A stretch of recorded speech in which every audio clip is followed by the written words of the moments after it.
Good evening, I'm Abe. And I'm Frank. And tonight, we're adumbrating Chapter 16, The South and Slavery Controversy, in the American Pageant textbook by Kennedy, Cohen, and Bailey. And tonight, we have a special guest with us. Madam, would you please introduce yourself? Hi, I'm Sacagawea. Sacagawea, would you take it away? Yes. So Eli Whitney's invention of the cotton gin basically made cotton the most dominant southern crop. So this sparked an increased desire for labor, so many more slaves were imported. Strangely, northern shippers made large profits from the southern cotton trade, and they would load the cotton at southern ports, ship it to England, sell it, and lastly purchase manufactured goods for sale in the United States. This system of trade exploded, and Britain was the leading industrial power, exporting tons and tons of cotton cloth, and around 75% of the cotton supplies came from the South.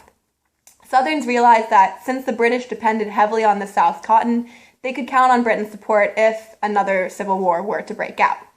So, Frank, could you tell us how life was like for the Southern elite? Yes, absolutely.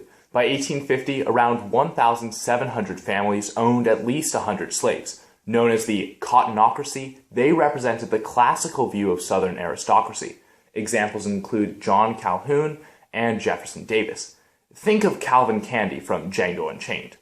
Now, this aristocracy controlled much of the region's wealth, and their use of private schools constrained the growth of public schools. In fact, the aristocracy read from authors like Sir Walter Scott, who confirmed their notions of authority in his writings on the feudal system, exemplified in his novel Ivanhoe. This plantation aristocracy shaped the daily lives of Southern women, who ran the household, cared for the children, and abused the slaves. But Abe, could you extrapolate on how the slavery system affected America's land and farmland? Gladly. Cotton essentially butchered its farmland, sucking away all the soil's nutrients and causing population to leak farther and farther west. Furthermore, as the soil was exhausted, smaller farmers sold their holdings to larger farmers. Essentially, the big got bigger and the small virtually disappeared. Financial instability was also an issue in the South. Many farmers over-speculated or over-invested, and the slaves themselves, essential to the Southern economy, were very expensive. Increased resentment to the North grew as Southerners deplored the commissions paid to Northern middlemen and shippers.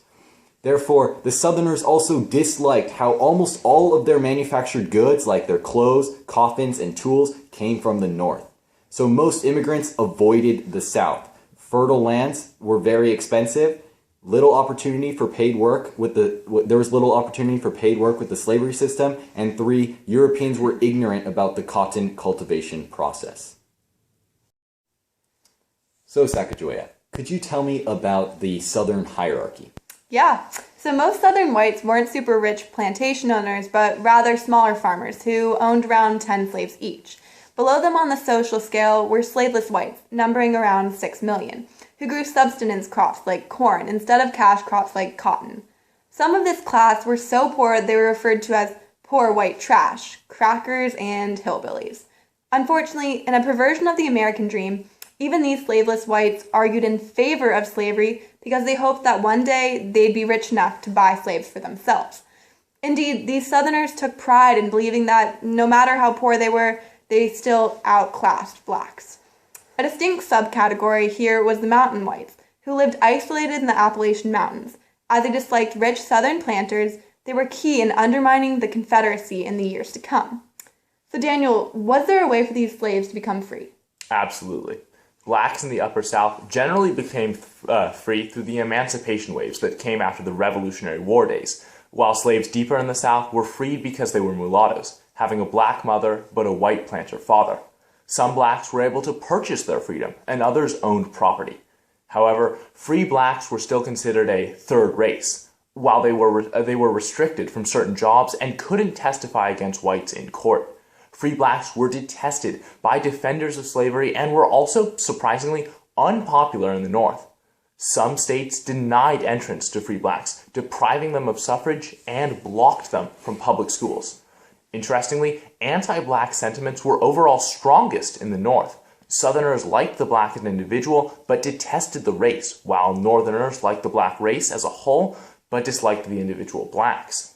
But Abe, Can you extrapolate on how America actually made it illegal to import slaves? Gladly. Despite the ban on slave importation in 1808 and the good work of Britain's West Africa Squadron, thousands of slaves were still smuggled into the South, and the slave population reached over 4 million by 1860. Technically, slave importation was punishable by death, but this policy was only enforced once, at the end of the decades of illegal smuggling. Additionally, the internal slave trade also grew at this time.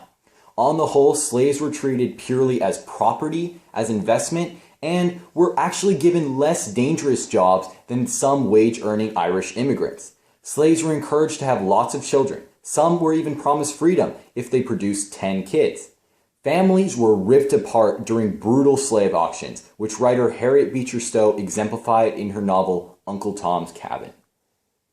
Thank you for watching. Please like, comment, and subscribe, and we'll catch you guys next time.